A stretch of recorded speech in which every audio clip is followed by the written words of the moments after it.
Good morning. You're viewing one of a series of videos called Conversations with Mocha. Mocha is sitting next to me here. Mocha and I are speaking with various people in our community who are involved with the protection and care of animals. I'm Pat Valusek, the host for this series. I'm the president of New York State Humane Association. Now please remember to review the description below for links to the New York State Humane Association and also for additional information and links discussed during this session. So let's get started today. I'd like to introduce our guest, Kathy Stevens, the founder and executive director of the Catskill Animal Sanctuary. And in fact, let me have Kathy tell you a little bit about herself, her background. Sure. Hi, Pat. Hi, everybody. Hi. I grew up on a farm in Virginia. Always had a very deep connection with animals. Became a high school English teacher, and after a decade of doing that was invited to become a principal of a new charter high school, and it was a media and technology high school, not my thing. So it was a turning point at which I looked for a way to combine my love for teaching and learning with my love for animals, and I went on the web. This was in 2000 when the internet was just in its infancy, and found out about a thing called animal sanctuaries. I'd never heard of animal sanctuaries where farmed animals live out their lives in peace. And very quickly realized that nobody was doing, none of the few sanctuaries that existed at the time were doing the educational piece in the way that we felt it urgently needed to be done. So it was just, when I saw that, it was very clear from then on out that that's... And I've known you since when you came up here. I think it was 2001. Yeah. When you first came up here. And when you first came up here, as I recall, you had the dream, you had the idea, but you didn't have a place. You didn't have the monies to get a place. You looked and you reached out. A couple people I know in the community let you use their property, but it was still in its infancy of what you were going to do. And I'm just very curious to hear, where did you have the strength and the faith in your dream without any monetary foundation to plunge ahead and know somehow this would work? I don't know. I just knew in my bones that we could do this and that it would be successful. So you kind of had the mission in mind, you knew where you were going, and you found people that really bought into your idea. Yeah. Oh, yeah. And and Pat started small. Like we see so many. We're now in this interesting place where new and struggling sanctuaries are coming to us for advice. And the number one thing, and you'll remember this about CAS, I say to people is stay small in your first couple years. Don't take in 200 animals and trust that magically the support will appear. That's when organizations get into trouble. So that would be the key step. Recognize your limitations as you're starting. Oh, yeah. Oh, yeah. Now, and since you asked, or have clarity about your mission. Don't have your mission be rescue animals and take in iguanas and cats and dogs and kangaroos and define your mission, define who you want to be for what population of animals, and stay true to that.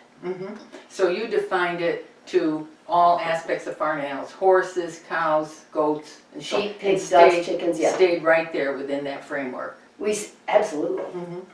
Now I know that our organization, NYSHA, worked with you on your first case, and which was a rescue of several key animals that you became very fond of, and I wondered how those animals played a role in you. I know there was Samson, the wonderful cow that we got from the same case, and there was Rambo, the goat, who was horrible when we first got him. He used to hit his head on the sides of the little stall he was in, and he was really rambunctious, and he got neutered, but we still weren't sure whether his character had already formed. Can you talk a little bit about the animals that have really impressed you? I'm gonna cry, but Rambo is the reason we operate the way we do at Catskill Animal Sanctuary. He was a sheep, not a goat. Okay. with massive horns that probably weighed 20 pounds apiece, that curled around his head. He was big, right? What? He was big. Yeah. He was big. But it was mostly those horns. And what we didn't realize at the time, when the cruelty case was proceeding, we legally couldn't neuter him. He wasn't ours to neuter. Oh, that's until he had surrendered. He was surrendered. Right. So you guys, working with the SPCA, forced the surrender because we put up a bond, It and was a security posting. She was unable to meet it, so they got surrendered. Right. So they were surrendered fairly early on, which allowed us to neuter Rambo. But still, he was coming at us and coming at fences, as Linda knows, and you know, she did her time with Rambo, and coming at people and animals. He had so much rage. Even after the neutering. Even after the neutering. Right. One day, the light dawned. Rambo had been confined in a tiny stall with 17 other animals, including a decomposing cow, if you remember. Right. And one day the light dawned, like, this animal is severely claustrophobic. He's trying to tell us, I don't want to be in this stall. Right. So we decided to make his bed outside in the big 130-foot long barn aisle. And from that moment on, we let him sleep. He could have wandered off. He could have walked to Texas. We let him sleep in the barn aisle.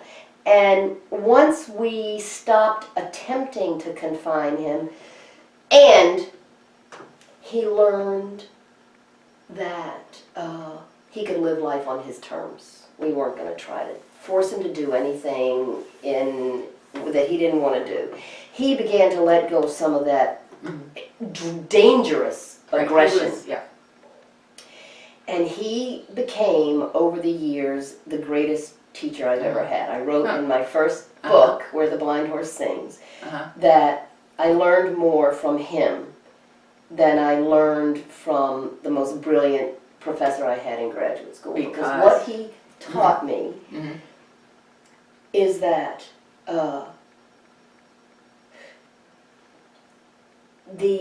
what was wrong in that scenario is that he taught me that everything I thought I knew about the difference between animals and humans was based on my limited worldview, not on any limitation that he had. He saved lives. He adopted all beings at CAS as his flock, and he protected us. He came to my house when the cows got out. He kind of to let you know somehow. Not kind of to let me know. To stand outside my bedroom door and go bah bah. Until I came and followed him, and he would lead me literally. The moment, do I have time to tell one story? Yeah, go ahead. Moment that changed my life.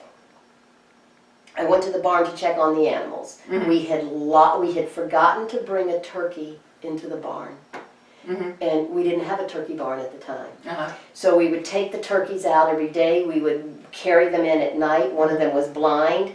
There was some miscommunication. We had left the turkeys out. It was November. It was sleeting. It was cold. Coyotes. There are coyotes. Right.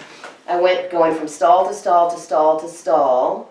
Everything was fine. I went right past the empty turkey stall. It didn't dawn on me. Right. I went to the end of the barn. I said, "Good night, animals." Rainbow got up from his bed. Bah. He might as well have said the sentence, something is wrong. Right. I said, "Show me what's wrong." He walked 80 feet down the aisle. He turned into that empty turkey stall. Oh, that's amazing.